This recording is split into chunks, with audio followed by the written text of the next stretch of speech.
Minasan, kemunculan Get Super di Cina ternyata juga dialami di 8 negara lainnya. Sehingga Jinwoo meminta agar ketua asosiasi Hunter mengumpulkan seluruh perwakilan dari berbagai negara untuk melakukan konferensi. Ada 150 negara yang hadir. Di dalam rapat, Jinwoo menyampaikan jika musuh yang akan mereka hadapi sangatlah kuat, jauh melebihi monster yang pernah mereka hadapi sebelumnya. Bahkan, untuk sekelas Hunter nasional tidak akan mampu untuk menghadapinya. Oleh karena itu, Jinwoo meminta agar semua orang lari sejauh mungkin dari lokasi Gate untuk bisa selamat. Jinwoo memutuskan untuk membantu negara Cina bersama dengan Liu Zigang dan 100.000 Hunter elit. Namun Antares keluar dari Gate yang berada di Kanada dan membunuh seluruh Hunter yang berada di sekitar Gate. Jinwoo pun berusaha untuk menyelamatkan Adam yang juga berada di lokasi itu. Apakah Adam berhasil selamat, Minasan? Sebelum saya lanjut, jangan lupa like, komen, dan subscribe ya. Oh iya, siapa tahu ada yang ingin berdonasi? Silakan klik link Saweria yang ada di deskripsi ya. Diawali dari Antares yang tidak membiarkan Adam White kabur dari lokasi itu. Ia langsung mengeluarkan nafas apinya sehingga membuat High Orc dan Adam White terbakar hingga tewas. Wah, padahal sudah diperingatkan sebelumnya untuk menjauhi Gate. Jinwoo lantas merasa sangat kesal karena prediksinya meleset. Prajurit bayangan bertambah kuat seiring berjalannya pertempuran. Maka musuh juga bisa mengurangi jumlah pasukan mereka dan mengumpulkannya di satu tempat. Yang berarti Monarch sudah merencanakannya dan membiarkan ke-8 gate-nya terbuka. Lalu mengeluarkan pasukannya di suatu gate yang jauh dari tempat Jinwoo berada. Itu adalah kesalahan yang fatal. Akan terjadi perang habis-habisan meski Jinwoo bergerak ke sana sekarang. Rencana Jinwoo untuk mengulur waktu pun telah gagal. Lantas, Biro Hunter tidak bisa menghubungi Hunter yang berada di Kanada karena mereka semua sudah tewas. Liu Zigang pun bertanya apa yang akan mereka lakukan saat ini. Namun Jinwoo masih bingung dengan langkah yang akan ia ambil selanjutnya. Sementara itu, Antares bersama dengan seluruh pasukan naga dan bisnya memenuhi langit Kanada dan daratan. Ia tampak senang mendengar suara yang menghibur dari makhluk hidup yang dibinasakan. Semuanya terdengar seperti sedang mendengarkan sebuah lantunan nada yang indah. Setelah persiapannya selesai, Antares bersama dengan Tarnak dan Yogumun akan mulai menghancurkan segalanya di wilayah sekitar. Ia memberi perintah kepada pasukannya untuk menghancurkan segala sesuatu yang ada di hadapan mereka. Dan api dari seluruh naga di langit pun meluluh lantahkan semuanya. Melihat peristiwa di Kanada, membuat David Brennan tampak pasrah sambil meminum whisky. Semua orang yang berada di Kanada telah mati, baik itu hunter, agen, dan reporter. Tidak ada yang selamat. Ratusan naga disusul dengan raksasa bis dan makhluk serangga. Semuanya menyerbu seperti ombak. Ini adalah malapetaka yang sudah melampaui kemampuan manusia. Tidak lama lagi, semuanya akan mati. Ini sudah berakhir. Sekarang, tinggal masalah waktu sebelum mereka sampai ke Amerika. David pun sadar mengapa Hunter Sung Jinwoo sebelumnya telah memperingatkan mereka untuk menjauh sejauh mungkin. Ini adalah akhir dari dunia. Tiba-tiba, bayangan mulai muncul tepat di hadapan David. Rupanya itu adalah Jinwoo yang mendadak datang untuk bertemu dengan David karena ingin meminta sesuatu. Jinwoo meminta diberikan runestone yang ditinggalkan Kemis. Dalam keadaan mabuk, David berkata bahwa runestone Kemis adalah milik Biro Hunter Amerika. Beberapa saat kemudian, David menyadari jika Biro Hunter sekarang tidak ada artinya lagi. Jangankan Biro, Amerika sekarang sudah diambang kehancuran. Apa gunanya menyimpan runestone dalam situasi seperti ini? David kemudian meminta maaf karena ia sudah mabuk. Ia mengatakan akan memberikan runestone pada Jinwoo. Namun ia sedikit heran untuk apa Jinwoo menginginkan runestone Kemis. Jinwoo menjawab jika dirinya akan menggunakan runestone untuk menyerang balik. Ketika mereka memasuki ruangan rahasia, David bertanya pada Jinwoo, bukannya ruler yang mengirim monster-monster dari dalam gate ke dunia manusia? Jadi, runestone yang terdapat di dalam tubuh monster digunakan untuk apa? Jinwoo menjelaskan bahwa itu adalah hadiah dari ruler untuk para manusia agar bisa membunuh monster lebih mudah. Ruler berniat untuk mengalirkan mana ke dunia manusia melalui pertarungan sengit antara manusia melawan monster. Pengulangan umat manusia itu seperti efek sampingnya, dan itu bukanlah tujuan utamanya. Runestone itu sengaja ditanam di dalam monster untuk menyimpan kekuatannya setelah mati. Bisa dibilang runestone itu metode ruler untuk membantu manusia melawan monster. David menanyakan, apakah dengan runestone Jinwoo bisa menghentikan mereka? Jinwoo menjawab, jika ia akan mencoba segalanya. Jinwoo melanjutkan, ada satu permintaan tambahan. Ternyata Jinwoo ingin bertemu dengan Madame Selner. Di dalam kediamannya, Madame Selner tidak menduga bahwa Jinwoo akan datang menemuinya dalam situasi seperti ini. Madame Selner menyebut bahwa Jinwoo terlihat seperti bukan orang yang ia kenal sebelumnya. Jika dulunya Jinwoo kegelapan di atas permukaan, sekarang Jinwoo telah menjadi kegelapan itu sendiri. Jinwoo pun berkata bahwa dirinya masih orang yang dikenal sebelumnya oleh Madame Selner. Hanya saja, kegelapan yang dilihat oleh Madame Selner sebelumnya kini sudah menjadi satu dengan diri Jinwoo. Jinwoo kemudian menanyakan, apakah Madame Selner bisa melihat masa depan? Jika bisa, ia ingin Madame Selner melihat masa depannya. Mendengar itu, Madame Selner yang terkejut segera memegang tangan Jinwoo untuk melihat masa depan yang akan terjadi ke depannya. Beberapa saat kemudian, Madame Selner meneteskan air mata sambil mengatakan jika Jinwoo nantinya akan benar-benar sendirian.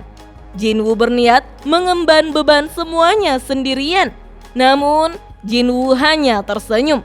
Madame Selner tidak bisa percaya. Bagaimana bisa seseorang menanggung semua beban seperti ini? Jinwoo berniat untuk mengorbankan diri sendiri demi menyelamatkan semua orang.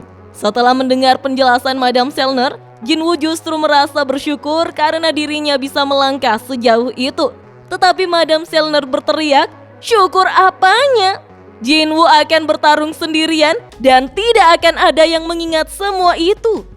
Beberapa saat kemudian, Jinwoo meminta maaf karena mendatangi Madame Selner. Madame Selner tampak masih ingin berbicara dengan Jinwoo, namun Jinwoo segera melakukan teleportasi dan muncul di bangunan tower. Di atas tower itu, Jinwoo menelpon seseorang. Jinwoo terlihat nyaman mendengar suara dari seberang. Rupanya dia adalah Cha He-in. Jinwoo meminta maaf karena sangat sibuk dan baru menghubungi Cha He-in. Cha He-in memaklumi Jinwoo karena mereka memang memiliki kesibukan masing-masing. Jinwoo menjawab, saking sibuknya ia tidak bisa menemui kekasihnya itu. Jinwoo berjanji akan menemui Cha He-in di lain waktu. Sebelum menutup telepon, Cha He-in meminta agar Jinwoo berjanji padanya untuk benar-benar datang menemuinya. Sambil tersenyum, Jinwoo berjanji pasti akan menemuinya. Wah, so sweet banget ya. Jadi ikutan kesemsem nih. Cha He-in bahkan memeluk ponselnya itu saking senangnya. Nah, momen kasmaran begitu, Choi Jong-in justru datang mengagetkannya untuk memulainya. Rupanya, seluruh guild dan hunter dari berbagai negara berkumpul, yang terdiri dari Federasi Hunter Asia, Serikat Guild Sementara Afrika, dan Serikat Penanganan Darurat Amerika. Ratusan ribu hunter akan menuju ke medan perang melawan Monarch. Sementara Antares bersama pasukan naganya yang telah menghancurkan Kanada sedang berdiri di atas tumpukan mayat. Antares lalu menggunakan telepati untuk menemukan Jinwoo yang berada di lintas benua. Dengan menyeramkan, Antares mengatakan, sudah puluhan juta nyawa sesama manusia mati. Mau sampai kapan Jinwoo akan bersembunyi seperti itu? Jinwoo yang kesal menjawab, sebentar lagi ia akan menemui Antares. Di atas gedung bangunan yang sudah setengah hancur, terlihat Antares yang sedang berdiri dan memikirkan. Setelah melakukan pembicaraan itu, ia merasa heran mengapa Jinwoo menjadi diam. Apa sebenarnya yang sedang ia tunggu dan rencanakan sekarang? ada puluhan juta monster di tempatnya.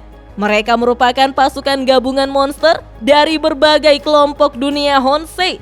Jika Shadow Monarch ingin melawannya hanya dengan ratusan ribu prajurit, itu sama saja seperti bunuh diri. Antares berpikir, mungkin Jinwoo lebih memilih kabur sampai ke jurang terdalam. Tiba-tiba Antares terkena puluhan roket yang terbang mengarah padanya dan mengakibatkan ledakan yang sangat besar. Pesawat militer yang menembakkan roket itu melaporkan jika mereka berhasil mengenai sasarannya. Namun mereka belum bisa memastikan apakah target tewas atau masih hidup karena masih tertutupi asap. Ketika mereka berpikir bahwa serangan rudalnya berhasil, seekor naga raksasa yang sangat besar muncul di tengah-tengah kepulan asap, membuat pilot pesawat jet sangat terkejut melihatnya. Ternyata itu adalah Antares yang berubah wujud menjadi seekor naga raksasa. Baginya ini membosankan. Antares lalu menyemburkan nafas api yang sangat dahsyat. Serangan itu langsung menghancurkan pesawat jet. Beralih di dalam kastil yang dibuat oleh Beru, Jinwoo terlihat duduk sendirian di kursi singgasananya. Jinwoo hanya melihat dan memperhatikan sekitar. Ia juga melihat tulisan My Liege yang berarti tuanku di atas kursi singgasananya. Jinwoo lalu tersenyum dan berterima kasih dengan kesetiaan yang ditunjukkan oleh Beru. Beru yang paham dengan perasaan sang master lalu muncul di sebelah kiri Jinwoo dengan memasang wajah sedih yang lucu itu. Jinwoo hanya mengatakan bahwa ia tahu. Kemudian Bellion muncul di sisi kanan Jinwoo sambil berlutut. Bellion memperingatkan Jinwoo bahwa perang yang akan mereka lakukan terlalu berbahaya. Igris juga muncul dari arah belakang sambil berlutut dan sependapat dengan Bellion. Jinwoo menjelaskan bahwa ia sangat mengerti perasaan mereka yang mengkhawatirkan keselamatannya. Namun ada kalanya seseorang harus mengambil tindakan meski itu membahayakannya. Jinwoo melanjutkan, Ashborn yang merupakan Shadow Monarch sebelumnya berkata kalau dirinya menyukai sisi Jinwoo yang itu. Kira-kira apa yang akan dilakukan olehnya kalau berada di posisi yang sama seperti Jinwoo? Bellion menjawab, jika itu Ashborn, dia pasti tidak akan menghentikan langkah yang seharusnya dilakukan. Mendengar itu, Jinwoo pun tersenyum, membuat Bellion yang melihatnya merasa Jinwoo dan Ashborn sangatlah persis.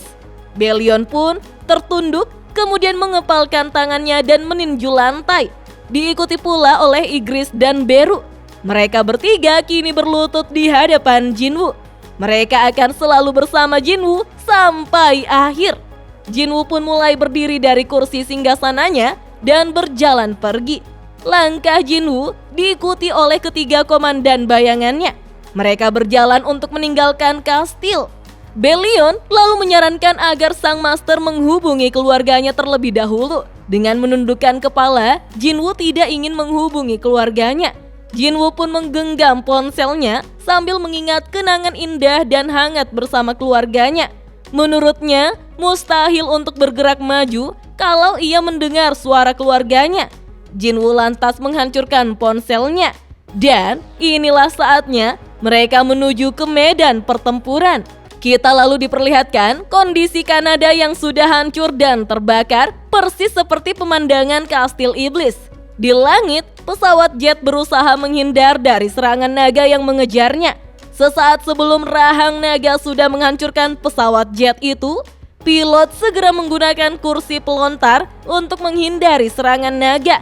Ledakan pun terjadi, namun pilot berhasil mendarat di antara reruntuhan bangunan. Pilot lalu melihat rekan-rekannya yang telah dimakan oleh monster beast. Tiba-tiba dari arah belakang, ia sangat terkejut melihat ada monster yang berusaha menyerangnya. Beruntung prajurit itu dengan sigap berhasil menghindar. Prajurit itu segera mengambil senjata dari rekannya yang telah tewas, lalu menembak kepala monster itu. Namun tentu saja, peluru tidak bisa melukai monster itu. Prajurit itu tampak pasrah setelah peluru dari senjatanya habis. Sementara monster sudah bersiap untuk melahapnya.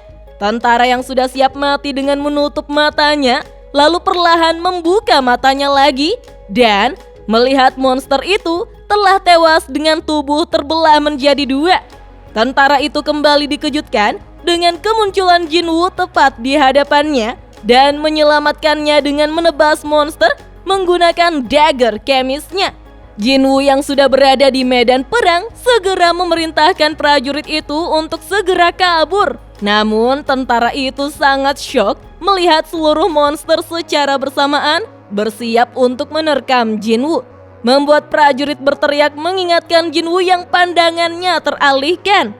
Jinwoo pun segera mengeluarkan skill Ruler Touch. Dalam sekejap, gerombolan monster yang akan menyerangnya tewas seketika dengan tubuh yang sudah terpotong-potong. Bagi Jinwoo, ini adalah langkah pertama peperangan. Jinwoo akan memulai dari monster-monster ini. Dan Arise. Jinwoo menambahkan monster-monster itu untuk menjadi pasukan bayangannya. Kita pun diperlihatkan bagaimana kumpulan monster itu perlahan-lahan bangkit dan menjadi pasukan bayangan yang akan bertarung di pihak Jinwoo. Nah, minasan, apa yang Jinwoo rencanakan ya? Mampukah Jinwoo dengan seluruh pasukan bayangannya menghadapi Antares serta monark lainnya, yaitu Yogumun dan Tarnak? Penasaran kan? Tonton terus video selanjutnya ya. Dah.